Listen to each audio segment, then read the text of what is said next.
त्याचा एक तुम्हाला नमुना फक्त छोटासा दाखवतो का त्यांना बुक करा ज्योतिबाच्या नावानं.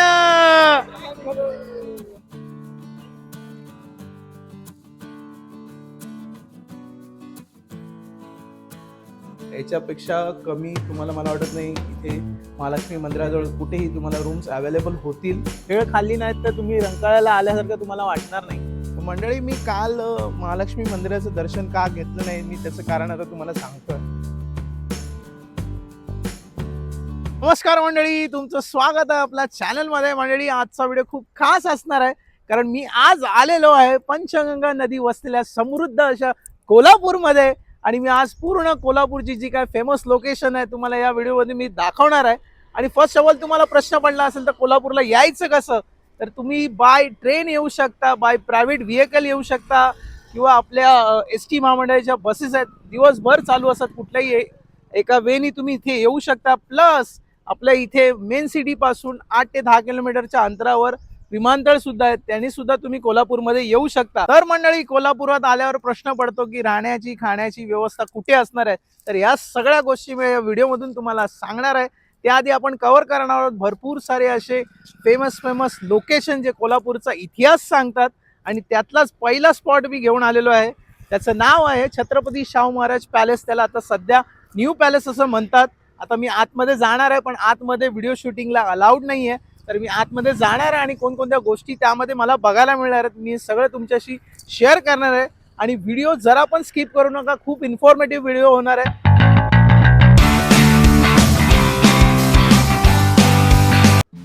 तर गेटवरच तुम्हाला तिकीट काउंटर आहे, जिथे तुम्हाला 50 रुपीज पर पर्सनने तिकीट काढायचे. आणि 100 एकरच्या आवारात पसरलेला हा न्यू पॅलेस आहे. यामध्ये तुम्हाला विविध प्रकारचे प्राणी सुद्धा बघायला मिळतील. 1884 मध्ये छत्रपती शाहू महाराजांनी या काळात बांधलेला हा भव्य राजवाडा आजही शाही वास्तुकलेसाठी एक प्रसिद्ध आहे. काळ्या दगडामध्ये उभारलेली ही इमारत खूप प्रसिद्ध आहे. पॅलेसच्या आवारामध्ये सुंदर बागा आहेत, शांत वातावरण आहे, जे फोटोग्राफीसाठी एकदम परफेक्ट प्लेस असणार आहे. मंडळी, या छत्रपती शाहू महाराज पॅलेसमध्ये तुम्हाला बघायला मिळणार आहे त्यांच्या काळातील त्यांचे जे काही पोशाख होते किंवा युद्धामध्ये कोणकोणते शस्त्र वापरायचे ते आहेत. त्याचबरोबर त्यांचा जो दरबार हॉल आहे तो नक्की एकदा बघा, एक मन प्रसन्न होऊन जाईल. एक वेगळीच फिलिंग येते तो दरबार हॉलमध्ये गेल्यावर.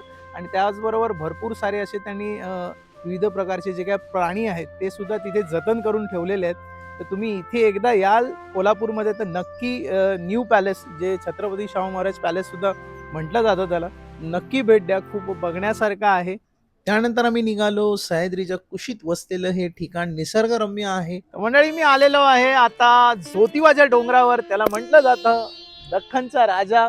आणि हा आहे प्रवेशद्वार. आणि आता आपण आज जाणार आहोत आणि त्याची स्टोरी काय काय आहे ती पण मी तुम्हाला सांगणार आहे. तर चला जाऊया आपण ज्योतिबाचं दर्शन करायला. या इथे दरवर्षी लाखो भाविक दर्शनासाठी येतात. आणि इथे 108 पायऱ्या तुम्हाला उतराव्या लागतात ज्योतिबाच्या दर्शनासाठी. आणि विशेषतः इथे चैत्र महिन्यामध्ये एक यात्रा असते आणि इथे एवढे भाविक येतात आणि गुलालाने पूर्ण डोंगर रंगून जातो आणि तो वेगळाच एक नजारा असतो. आणि साधारण ही जी जत्रा असते ही मार्च या एप्रिलच्या महिन्यामध्येच असते. आणि खूप सारे भाविक इथे येतात दर्शनासाठी. आणि ज्योतिबाच्या डोंगराला वाडी रत्नागिरी असं सुद्धा का म्हटलं जातं त्याच्या मागे सुद्धा एक वेगळी स्टोरी आहे. रत्नासूर नावाचा एक राक्षस होता, त्याने खूप असा हाहाकार माजवलेला होता. आणि त्या राक्षसाचा वध करण्यासाठी शंकर भगवानांनी ज्योतिबा अवतार घेतला आणि त्या रत्नासुराचा वध केला. मरता मरता रत्नासुराने सुद्धा वर मागितला देवाकडे की ह्या डोंगरावर सुद्धा माझं काहीतरी अस्तित्व राहू दे. तेव्हा देवाने सांगितलं ह्या डोंगराला तुझ्या नावाने ओळखलं जाईल, म्हणून आज त्याला वाडी रत्नागिरी असं म्हटलं जाईल. आणि तिथे त्याचा डोळा सुद्धा तुम्हाला बघायला मिळेल. ज्योतिबाच्या नावानं चांग भलं. नंतर आम्ही निघालो पन्हाळगडावर. पन्हाळगडाच्या सुरुवातीला तुम्हाला शिवा काशीदे छत्रपती शिवाजी महाराजांचे एक विश्वासू मावळे होते यांचा पुतळा बघायला मिळणार आहे. सिद्धी जोहर याचा पन्हाळगडावर वेडा असताना त्यांनी महाराजांसारखे रूप घेऊन स्वतः पालखीत बसून शत्रूंना फसवल्याने आपल्या प्राणाची आहुती दिली. त्यामुळे महाराज सुरक्षित सुटले, म्हणूनच पन्हाळगडावर त्यांचा पुतळा लावलेला आहे, त्यांच्या अतुलनीय बलिदान आणि निष्ठेचा सन्मान म्हणून.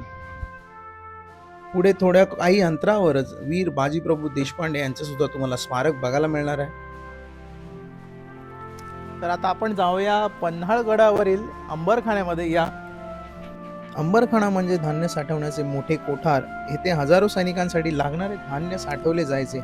हे कोठार इतके मोठे होते की अनेक महिने वेढा असला तरी अन्नाची कमतरता भासत नव्हती. याची बांधणी मजबूत दगडांनी केली असून आजही ते भक्कम अवस्थेत आहे. छत्रपती शिवाजी महाराजांच्या काळात याचा प्रभावी वापर केला जात होता.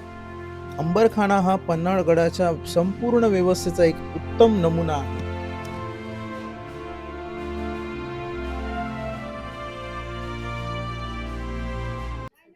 तर मंडळी, मी आता एका ठिकाणी थांबलेलो, मला भूक लागलेली आहे. तर मी पन्हाळगडावर आहे आणि या स्पॉटला अंबरखाना असं म्हणतात. धाण्याचे जे कोठार आहेत त्याच्या अगदी समोर असे 2-3 स्टॉल आहेत आणि एकदम तुम्हाला घरगुती अ, हे आहे बघा, झुणका भाकरी आहे, मसूर भाकरी आहे आणि खूप असे ऑथेंटिक महाराष्ट्रीयन तुम्हाला पदार्थ इथे खायला मिळणार. एकदम चुलीवर बनताना बघताय तुम्ही आणि टेस्टमध्ये बेस्ट असणार आहे.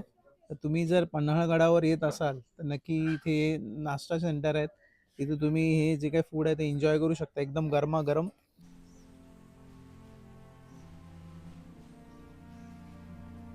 तर मित्रांनो, मी आता पन्हाळगडावर आहे आणि माझ्यासोबत आहे संजय काका.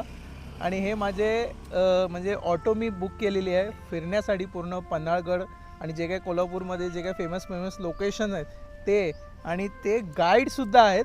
त्याचा एक तुम्हाला नमुना फक्त छोटासा दाखवतो. का त्यांना बुक करा ही गोष्ट आता ऐकून घ्या. आता आपण कुठे आहोत काका? पन्हाळगडावर आहोत. आणि आता आपण काय तुम्ही सांगणार? आपण इमारत पाहतोय शिवाजी राजांचं राहण्याचं ठिकाण. अच्छा, ही जी इमारत पाहतो आपण ती इसवी सन 15व्या शतकामध्ये इब्राहिम आदिलशाहने बांधलेली आहे. अच्छा. ही कशासाठी बांधली तर तळमजल्यामध्ये तो नमाज पडायचा, मधल्या ह्याच्यामध्ये किल्ल्यावरती नाच गाण्यासाठी तो त्याचा उपयोग करायचा, आणि तिसऱ्या थर्ड फ्लोअरमध्ये शत्रू कुठून येतो काय तो ट्रेनिंग करण्यासाठी. ही पूर्वीच्या इमारतीचं नाव आहे सदरी महल. सदरी महल. त्याच्यानंतर महाराजांनी किल्ला काबीज केल्यानंतर राजांचं राहण्याचं ठिकाण कुठं तर आपण या सज्जा कोठीमध्ये आहोत. सज्जा म्हणजे सजा, कोठडी म्हणजे नजरकई. शिवाजी राजांनी संभाजीला किल्ल्याचा कारभार पाहण्यासाठी या इमारतीमध्ये ठेवलं होतं म्हणून या इमारतीचं नाव ठेवले सज्जा कोठी. सज्जा कोठी. आणि आता आपण जाणार आहोत बघायला. आणि जर तुम्ही कोल्हापूरला येत असाल आणि तुम्हाला कोल्हापूर पूर्ण फिरायचं आहे तर संजय काकांना नक्की म्हणजे त्यांची स्वतःची रिक्षा आहे आणि पूर्ण गाईड तुम्हाला जे माहीत नाही ते पण सांगतात. आता मी स्वतः कोल्हापूरचा आहे पण काय काय गोष्टी मला सुद्धा नव्हत्या माहिती, त्या सगळ्या काकांनी मला क्लिअर केलेल्या आहेत त्या पूर्ण टूरमध्ये. तर काकांचा मी नंबर डिस्क्रिप्शनमध्ये देणार आहे. तुम्ही इथे कोल्हापूरला आलात तर नक्की त्यांच्याशी भेट घ्या आणि कोल्हापूरची टूर एकदम पूर्ण तुम्हाला जी काय माहिती हवी आहे, नाही माहिती आहे ज्या गोष्टी, त्या पण सगळ्या तुम्हाला क्लिअर होऊन जाणार आहेत. खूप छान ते तुम्हाला गाईड करतील, फिरवतील, प्रत्येक गोष्ट दाखवतील. तर माझ्याकडनं रेकमेंडेशन आहे, कोल्हापूरला आलात तर संजय काकांची नक्की भेट घ्या. त्यानंतर आम्ही पन्हाळगडावर बघितलं अंधार बावडी, म्हणजे आतून अंधार असलेली खोली आणि विहीर. ही 3 मजली रचना असून आत गुप्त जिने आणि मार्ग आहेत. शत्रूपासून लपून पाणी मिळवण्यासाठी याचा उपयोग होत असे. बाहेरून साधी दिसत असते पण आत जटिल आणि सुरक्षित रचना. छत्रपती शिवाजी महाराज यांच्या काळात याचा उपयोग संरक्षणासाठी होत असे. पन्हाळगडावरील 3 दरवाजे ही एक अत्यंत मजबूत आणि रणनीतीपूर्ण प्रवेश रचना आहे. इथे सलग 3 भक्कम दरवाजे वळणदार मार्गाने बांधलेले आहेत, त्यामुळे शत्रू सरळ आत घुसू शकत नाही. एक दरवाजा पार केला तरी पुढे लगेच दुसरा अडथळा येतो आणि मधल्या जागेत शत्रू अडकतो. वरून सैनिकांचे हल्ले करणे सोपे होत असे, त्यामुळे दरवाजा गडाच्या सुरक्षेचा एक महत्त्वाचा आणि प्रभावी भाग मानला जातो. तर मंडळी, हा बघा अजून एक फेमस बंगला आहे पन्हाळगडावरती. धूम धडाका मराठी पिक्चर बघितला असेल, लक्ष्मीकांत बेर्डे यांचा पहिला चित्रपट, पाखी खूप अख्खा. नंतर आम्ही आमच्या पन्हाळगडाचा पूर्ण प्रवास करून आम्ही कोल्हापूरच्या दिशेने पुन्हा निघालो आणि आम्ही एका विशिष्ट अशा मंदिरात गेलो जिथे नंदीची मूर्ती शंकराच्या पिंडीच्या मागे आहे. सगळ्या मंदिरांमध्ये जर तुम्ही बघितलात तर शंकराच्या पिंडीच्या समोर नंदी महाराजांची मूर्ती असते आणि जवळजवळ 800 किलोच्या वरती ह्या नंदी महाराजांच्या मूर्तीचं वजन आहे. जर तुम्ही गेलात कोल्हापुरात तर नक्की एकदा या मंदिराला भेट द्या. हे रंकाळा तलावा शेजारीच आहे आणि हे मंदिर बसवान नंदी म्हणून प्रसिद्ध आहे. तर मंडळी, संध्याकाळची वेळ झालेली आहे आणि आपण कोल्हापूरमध्ये आहोत आणि रंकाळ्या शेजारी येणार नाही असं होणारच नाही. आणि हे बघा माझ्यासोबत माझी फॅमिली आहे, प्रियंका आहे, शौर्या आहे आणि आता आम्ही रंकाळा तलावा शेजारी एन्जॉय करणार आहोत. कोल्हापूर शहराच्या मध्यभागी असलेला रंकाळा तलाव हे एक अतिशय सुंदर आणि ऐतिहासिक तलाव आहे. हा तलाव नैसर्गिकरित्या तयार झाला असून पूर्वी इथे खाणकाम होत असे. या तलावाच्या काठावर असलेली चौपाटी ही संध्याकाळी फिरण्यासाठी आणि स्ट्रीट फूड एन्जॉय करण्यासाठी खूप प्रसिद्ध आहे. सनसेट, वॉकिंग, रिलॅक्सेशनसाठी एक उत्तम जागा आहे. विविध स्ट्रीट फूड सुद्धा इथे अवेलेबल आहे. फोटो आणि रीलसाठी एक परफेक्ट लोकेशन आहे.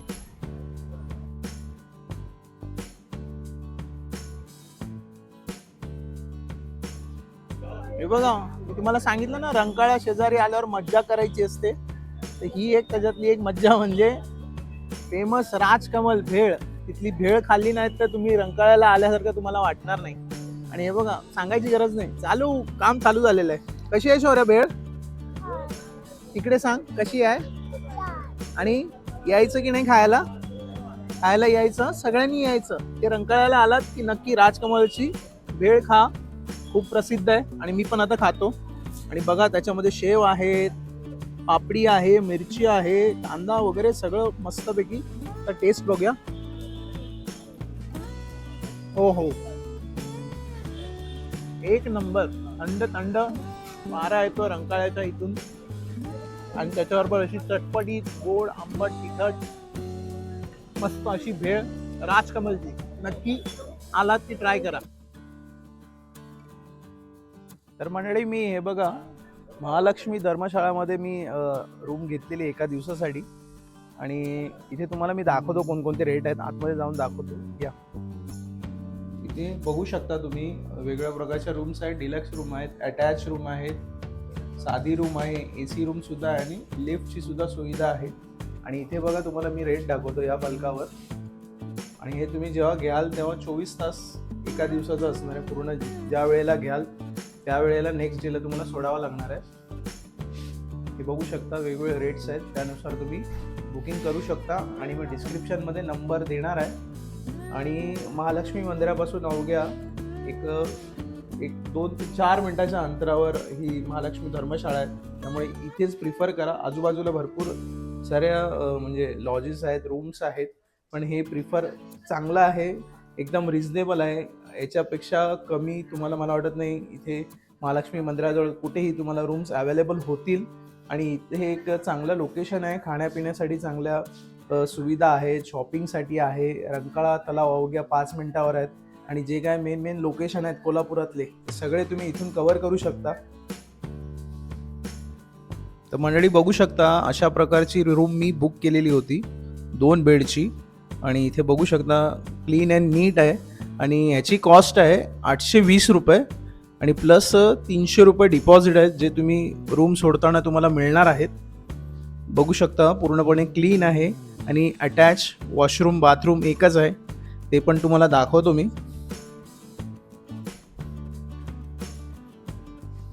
अशा प्रकारे ही रूम आहे 2 बेडची, जी तुम्हाला 820 रुपयामध्ये मिळणार आहे. मंडळी, मी काल महालक्ष्मी मंदिराचं दर्शन का घेतलं नाही, मी त्याचं कारण आता तुम्हाला सांगतोय. आणि आता सकाळचे वाजलेले आहेत 4:55. आणि पुढे काय दाखवतो ते बघा.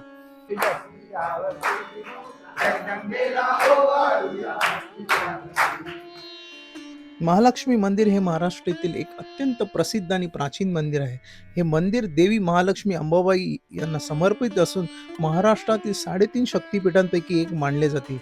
मंदिराची स्थापना साधारण 7व्या शतकातली आहे आणि याचे बांधकाम चालुक्य शैलीत केलेले आहे. दरवर्षी किरणोत्सव हा सोहळा येथे साजरा केला जातो, ज्यामध्ये सूर्यकिरणे थेट देवीच्या मूर्तीवर पडतात. ही एक अद्भुत वास्तुशिल्पीय रचना आहे.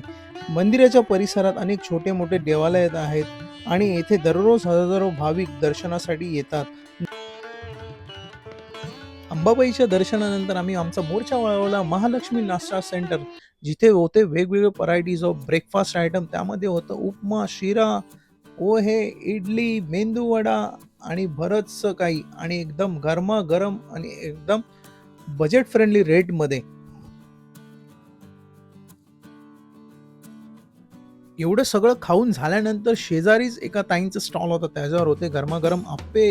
आणि बेस्ट पार्ट म्हणजे त्यांच्याकडे होतं थालीपीठ.